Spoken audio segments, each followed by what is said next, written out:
मौजू है वो सब आपके सामने है। आजकल एक कायदे करप्शन को बचाने के लिए, एक माफिया के सरबराह को बचाने के लिए, जिसका नाम मियां नवाज शरीफ है, आज पाकिस्तान की रियासत और उस रियासत के अहलकार और उनके हरकारे इस तरह एक्सपोज हुए हैं जिस तरह हमने माजी की तारीख में कभी नहीं देखा।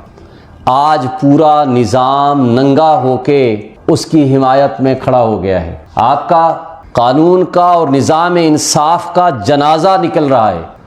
आज ये बदबूदार निज़ाम 24 करोड़ 25 करोड़ अवाम को तो भूख नंग से नहीं बचा सका। ये रियासत के अहलकार जो कि मेरे आपकी पेट काट के हम उनको पालते पोसते हैं और उनको $18 बिलियन सालाना मुफ्त मराहत देते हैं, लेकिन आज वो एक भगोड़े क्रिमिनल कन्विक्ट को बचाने के लिए सब अपने अपना रोल अदा कर रहे हैं। कितनी बदकिस्मती की बात है। आज जिस तरह नैब के जज साहब ने पिछले 2 दिन पहले भी, एक दिन पहले उनकी हमशीरा साहिबा का इंतकाल होता है, अगले दिन सुबह सवेरे उनकी तबीयत भी ख़राब है, वो सुबह सवेरे अदालत में बैठे हुए हैं, उनको ज़मानत देने के लिए आना पड़ा। कौन लाया है? और दूसरी तरफ प्रोटेक्टिव बेल एक ऐसे मुजरिम को दी जाती है जो न मौजूद है, वो मुल्क से बाहर है। 4 साल वो इस कानून और इंसाफ का मजाक उड़ाता रहा। पूरी दुनिया में वो सेहतमंद था। उसकी बेटी और ख्वाजा आसिफ, उसके लीडर, ने यह कहा कि वो बीमार नहीं था, वो तो हम डील करके गए थे। इस निज़ाम इंसाफ का तमाशा करने के बाद उसकी अदम मौजूदगी में उसको प्रोटेक्टिव बेल दे दी जाती है। और रीज़न क्या देते हैं अदलिया, हमारे लिए बहुत काबिल एहतराम है। वो ये कहते हैं कि चूंकि नैब कह रहा है इसलिए हम जमानत दे रहे हैं। भाई, अगर नैब कहते सारे मुजरिम छोड़ दो, आप छोड़ देंगे? कल आईजी इस्लामाबाद आकर आपको एक स्टेटमेंट दे जाए, इस वक्त जो तमाम मुजरिम इस्लामाबाद की पुलिस ने पकड़े हैं सबको छोड़ दें, आप छोड़ देंगे? वो कहते सबको जमानतें दे दें, आप जमानतें दे देंगे? क्या ये जुर्म रियासत के खिलाफ जुर्म नहीं होता? जब आप एक मुजरिम को छोड़ते हैं तो वो जुर्म पूरी रियासत में तकसीम हो जाया करता है, पूरे मुआशरे में तकसीम हो जाता है। फिर करप्शन की क्या, जो जुर्म है करप्शन का, क्या वो काबिल राजीनामा जुर्म है? अगर नैब या एंटी करप्शन का या FIA का या कोई अहलकार मिली भगत करके आकर कह दे जी इनको छोड़ दें, तो क्या आप छोड़ देंगे? इसमें तो मेरा पैसा भी है, आपका पैसा भी है, इस कौम और अवाम का पैसा भी है। क्या आप उनको छोड़ देंगे? क्या आपकी अदालत की जिम्मेदारी से वो बरीओ जिम्मा हो जाते हैं? फिर बड़े अफसोस से कहना पड़ते हैं, हमारे मुअज़्ज़ज़ अदलिया ये सवाल करते हैं कि क्या आपको इनकी गिरफ्तारी मतलूब है? भाई, नैब के तो वो मुल्जिम नहीं है, वो नैब लेके कहां जाएगी? वो तो मुजरिम है, मुजरिम की जगह तो जेल है। आपने उनसे सवाल कैसे कर लिया? ये तो सुप्रीम कोर्ट के फैसला जात की रोशनी में, उस जजमेंट की कंप्लायंस में उसने जेल जाना है। फिर उसके बाद अपील की रेस्टोरेशन के लिए आए, आपके पास जमानत के लिए आए, आप उसको मेरिट पे डिसाइड करो। लेकिन ये कहना कि क्या आपको इसकी गिरफ्तारी मतलूब है, क्या आपने उसको जुडिशियल रिमांड पे देना है?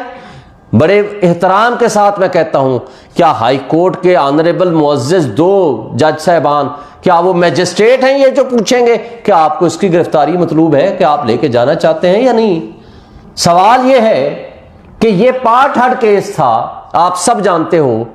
मुअज़्ज़ज़ चीफ जस्टिस आमिर फारूक और जस्टिस मोहसिन अख्तर कियानी का जब एक बेंच कॉन्स्टिट्यूट हो जाए, पार्ट हर्ट केस हो जाए, जिसने अपीलें खारिज कर दी हैं, तो दूसरा बेंच आपने किस कैपेसिटी में बना दिया? दूसरी बात, अगर पार्ट हर्ट ना भी हो, किसी एक को एक्यूज का आपने अगर फैसला किया हो, तो दूसरे को एक्यूज का अगर फैसला आएगा, जो इस केस में मरियम और सफदर का केस का फैसला किया, तो भी सेम बेंच होता है। यह है लॉ, सेटल्ड लॉ है। तो आपने फिर दूसरा बेंच कैसे बदल दिया? ये तर्ज अमल क्या हम पाकिस्तान में और दुनिया में अपने निज़ाम इंसाफ का भी तमाशा लगाना है? बड़े अफसोस है मुझे मुझे इस हाई कोर्ट की बुनियाद से लेकर आज तक, मैं इसका सदर भी रहा हूं, हमारी इसके अंदर हमारी रूहें मौजूद हैं, हम इससे मोहब्बत करते हैं, हम अदलिया का, निज़ाम इंसाफ का हम एक हिस्सा हैं। क्या हम इसको इस तरह माफिया के हाथों रोनता हुआ देखें? क्या हम इस पे खामोश हो जाएं? क्या मेरी और आपकी जिम्मेदारी नहीं है कि अदलिया आजाद होनी चाहिए? ये हमारा बुनियादी हक है कि कॉन्स्टिट्यूशन के मुताबिक अदलिया को आजादाना फैसले करने चाहिए। जब यहां हमारे इस मुल्क में एक साबिक जज और साबिक चीफ जस्टिस मीडिया पे आकर कहता है, जस्टिस नसीम हसन शाह साहब की बात कर रहा हूं, कि बहुत मजबूरी थी, प्रेशर था, हमें जुल्फकार अली भुट्टो को फांसी देना पड़ी, तो क्या आप वो मौलवी तमीजुद्दीन का नजरिया जरूरत जिंदा करना चाहते हैं? तो यह काबिल अफसोस है। आज दुनिया और पाकिस्तान की सोसाइटी और 24-25 करोड़ अवाम आपको देख रही है। आपका किए जाने वाला हर कदम वो तहसीन की निगाह से होगा अगर इंसाफ पे मबनी होगा। अगर माफिया के हाथों कंप्रोमाइज होकर आप फैसले करेंगे, अगर आपने किसी से पूछ के फैसले करने हैं, तो बड़े अफसोस से कहना पड़ता है, तो फिर आपका शुमार जस्टिस मुनीर के साथ तो होगा, लेकिन आपका शुमार कभी एक इंडिपेंडेंट जज के तौर पर सामने नहीं आएगा। तारीख आपको लिख रही है और देख रही है, यह वक्त एक जैसा नहीं रहता। जिस केस को प्रूव कर दिया प्रोसिक्यूशन ने, आज उसको एविडेंस पढ़े बगैर, उसको देखे बगैर आप क्या एक प्रोसिक्यूटर के कहने पे ये फैसले करेंगे? तो फिर मुल्जिम भी कल आकर कह दे, कल फिर जो भी आकर कह दे कि जनाब आप इसको छोड़ दे, तो फिर छोड़ दिया करें। तो फिर कानून, इंसाफ, ये सारी कानून शहादत, CRPC, नैब लॉ, इन सारों को फिर हम बंद कर दें? ये अफसोस की बात है। और साथ साथ में एक बात और कहता चलूं कि आज पाकिस्तान की रियासत ने जो नया उसूल कायम किया है वो है आपकी पंजाब गवर्नमेंट। अल अजीजिया केस में वो सेंटेंस सस्पेंड कर दी जो यहां केस अभी सब जुडिस है। क्या वो सुप्रीम कोर्ट है? क्या पंजाब गवर्नमेंट ने ये केस बनाया था? यानी कल बलूचिस्तान में केस हो, आप KPK की गवर्नमेंट उठे, वो भी निगरान, वो उठे और उठ के वो फैसला कर दे कि नहीं जनाब वो जो मुल्जिम बैठा हुआ है हमने उसकी सजा सस्पेंड कर दी।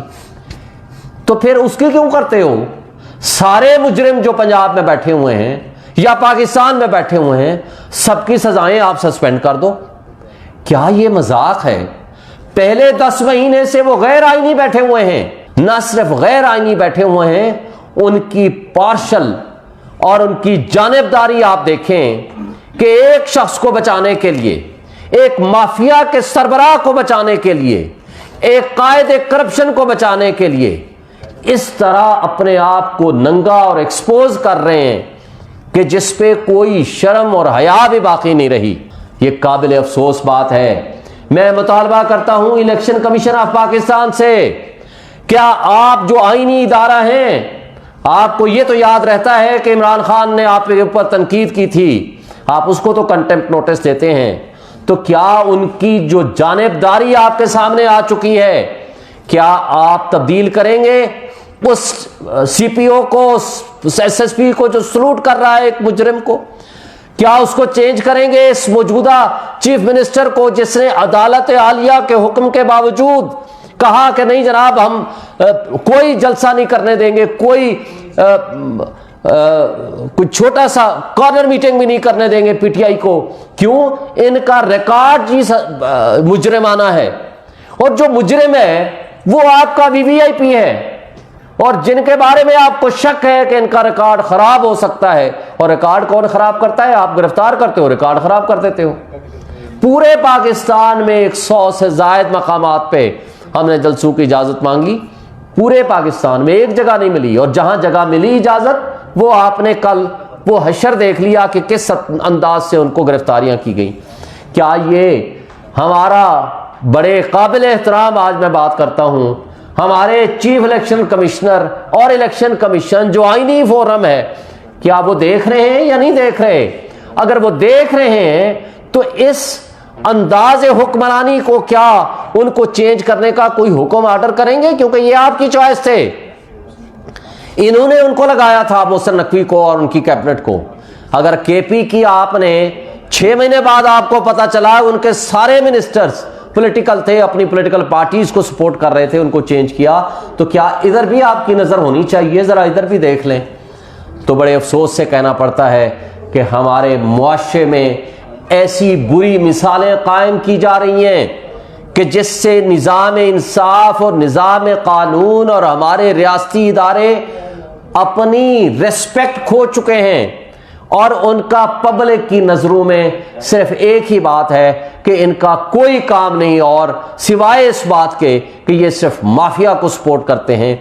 इस वजह से बददिली फैल रही है, मायूसी फैल रही है, अफरा तफरी है, लोग यहां से भाग रहे हैं, मुल्क से लोग अपना पैसा लेके भाग रहे हैं, लोग यहां रहना नहीं चाहते हैं। आपके निज़ाम के ऊपर कोई कल इन्वेस्टमेंट लेकर नहीं आएगा, आपका ओवरसीज यहां नहीं आना चाहता है। तो ये आपकी रियासत इन हरकतों की मुतहम्मिल नहीं हो सकती। आपने वक्त से पहले इतना वर्स्ट किस्म की पॉलिटिकल इंजीनियरिंग कर दी है, ये मुतनाज़ा इलेक्शन आपको किसी सूरत फायदा नहीं देगा। इस माफिया को अगर आपने हमारे सरों पे मुसल्लत किया तो भी उसका नुकसान ये होगा कि ऐसी माफिया कभी हुकूमत नहीं कर पाएगी, सियासी अदम इस्तेहकाम में इजाफा होगा। और इसलिए मैं आज फिर एक दफ़ा मुतालबा करता हूँ आपके तवस्सुत से कि फिर रिकंसीडर करें, इस मुल्क के अवाम को फैसला करने दें कि किसको हक के हुक्मरानी है। Thank you.